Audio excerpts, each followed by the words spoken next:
Alam mo ba, akala natin ang future ay nasa pelikula lang. Yung tipong flying cars, robots, at automated na lahat. Pero paano kung sabihin kong nangyayari na ito ngayon? At nasa Asya na. Sanay tayo na ang mga ganitong teknolohiya ay darating pa lang. Pero sa ibang bansa sa Asya, normal na lang ang drone deliveries, robot servers, at kahit pagbabayad gamit ang mismong mukha mo. Akala natin, imagination lang ang mga to. Pero ang totoo, ginagamit na sila araw-araw ng milyong-milyong tao. At ang pinaka-nakakagulat, may mga inbensyon dito na hindi pa natin nakikita sa sarili nating bansa.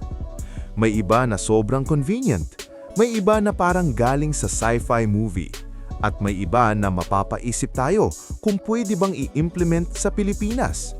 Sa video na ito, ipapakita ko sa iyo ang Asia's Craziest Innovations, Top 15 Inventions na mapapawaw ka. Mga teknolohiyang ginagamit na ngayon at binabago na ang paraan ng pamumuhay ng mga tao. Pero bago yon, huwag kalimutang mag-like, mag-comment at mag-subscribe para sa mas marami pang mind-blowing at kakaibang content na katulad nito.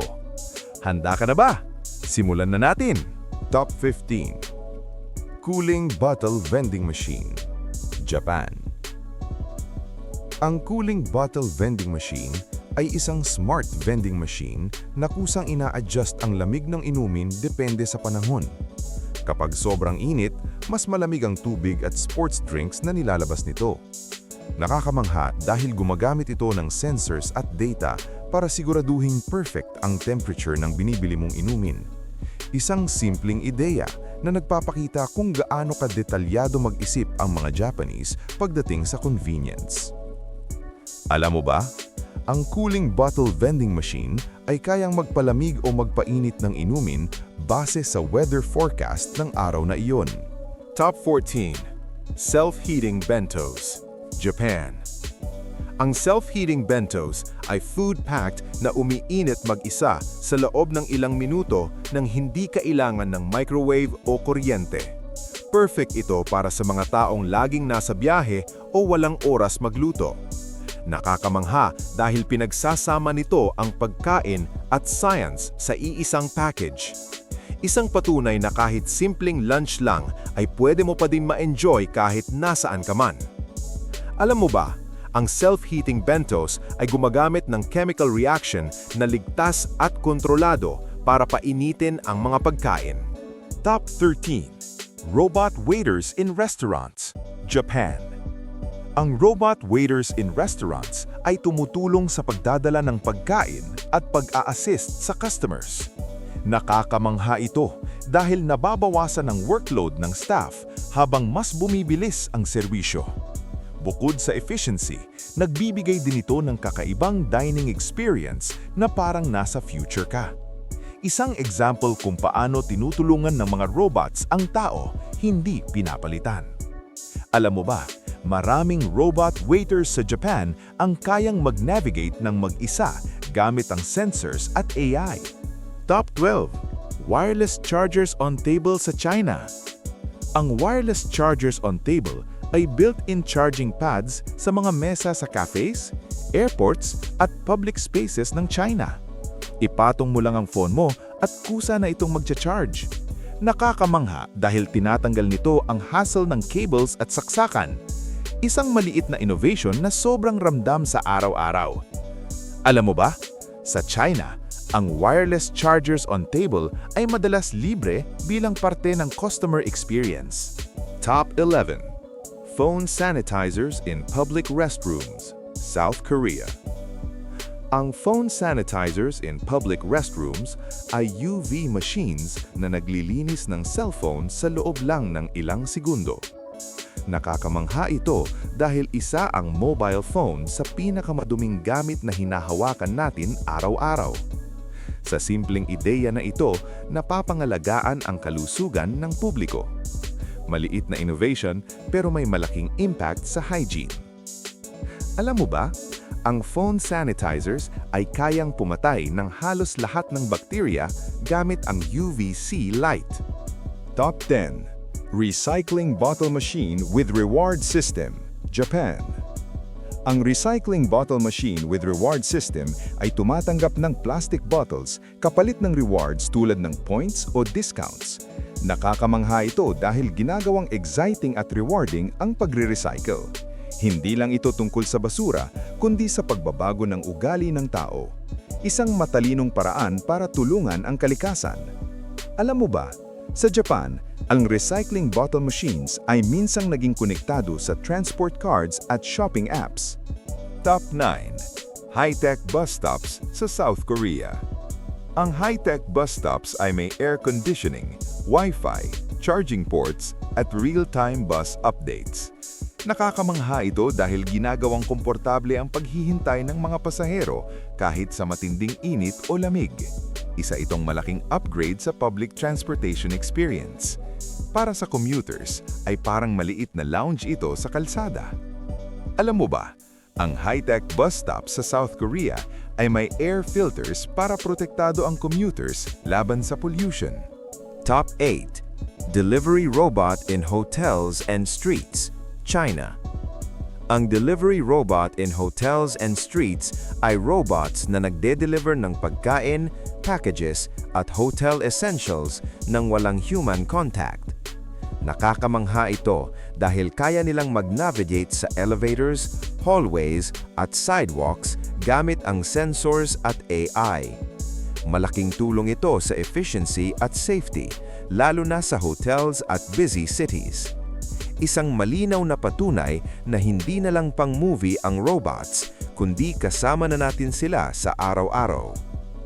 Alam mo ba? Ang ilang delivery robots sa China ay kayang mag-operate 24/7 at kusang bumabalik sa charging station kapag low battery na sila. Top 7. Portable charger rental booths, China.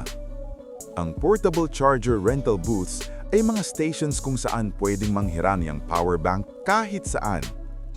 Sa malls, train stations, restaurants at kahit sa kalsada. Nakakamangha ito dahil solve na agad ang problema ng low-bat na device mo kahit nasaan ka pa. Hindi mo na kailangang magdala ng sarili mong power bank. Isang napaka-practical na innovation para sa digital lifestyle ng modern cities. Alam mo ba? Sa China, ang portable charger rental booths ay binubuksan gamit lang ang QR code at mobile apps. Top 6. Smart traffic lights with AI, Singapore. Ang smart traffic lights with AI ay gumagamit ng artificial intelligence para i-adjust ang traffic flow based sa dami ng mga sasakyan. Nakakamangha ito dahil nababawasan ang traffic congestion at mas napapabilis ang biyahe ng mga motorista. Hindi lang oras ang natitipid, kundi pati fuel at stress ng drivers. Isang kahimik pero sobrang powerful na innovation sa city planning. Alam mo ba, ang smart traffic lights sa Singapore ay kayang mag-prioritize ng ambulances at emergency vehicles. Top 5. Drone Delivery, China. Ang drone delivery ay ang paggamit ng drones para maghatid ng packages, pagkain at medical supplies sa mga customers. Nakakamangha ito dahil mas mabilis at mas efficient ito kaysa sa traditional delivery, lalo na sa remote areas. Nakakaiwas din ito sa traffic at delays sa kalsada. Isang malaking hakbang papunta sa mas mabilis at automated na logistics system.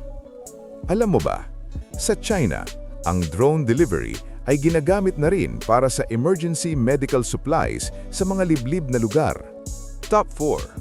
High-tech toilet bidet with buttons, Japan. Ang high-tech toilet bidet with buttons ay may features tulad ng heated seats, adjustable water pressure, self-cleaning nozzles, at deodorizer. Nakakamangha ito dahil ginagawang high-tech ang isang bagay na ginagamit ng lahat araw-araw. Hindi lang ito tungkol sa comfort, kundi sa hygiene at quality of life. Kapag nasubukan man na ito, mahirap nang kalimutan. Alam mo ba? Mahigit 80% ng households sa Japan ay may high-tech toilet bidet na at itinuturing na ito bilang basic necessity doon. Top 3. Cashless cities, QR code payments everywhere. China. Ang cashless cities ay mga lungsod kung saan halos lahat ng transaksyon ay ginagamitan na ng QR codes, mula street food hanggang malls. Nakakamangha ito dahil mabilis, secure at hindi mo na kailangang magdala ng cash. Kahit maliliit na vendors ay digital na ang bayad. Isang malinaw na senyales kung gaano ka-advance ang financial system ng modern Asia. Alam mo ba? Ang cashless system ng China ay kayang mag-process ng milyon-milyong QR code payments kada segundo gamit ang mobile apps. Top 2. Self-driving taxis, China. Ang self-driving taxis ay mga sasakyang kayang magmaneho ng walang driver gamit ang AI, sensors at cameras. Nakakamangha ito dahil kayang magdesisyon ng sasakyan, real-time, umiwas sa tao, sumunod sa traffic rules at mag-adjust sa kalsada. Isa itong malaking hakbang sa future ng transportation. Para kang sumasakay sa isang sasakyan ng may sarili ng pag-iisip. Alam mo ba, sa China, ang ilang self-driving taxis ay open na sa public at pwede nang i-book gamit ang mobile apps. Top 1. Face ID for Payment China. Ang Face ID for Payment na ito ay teknolohiya na nagpapahintulot na magbayad gamit lang ang mukha. Walang wallet, walang phone, walang cards. Nakakamangha ito dahil pinagsasama nito ang convenience at advanced security sa iisang sistema. Sa loob lang ng ilang segundo, tapos na ang transaksyon. Isang innovation na tuluyang binabago kung paano tayo nagbabayad sa araw-araw. Alam mo ba?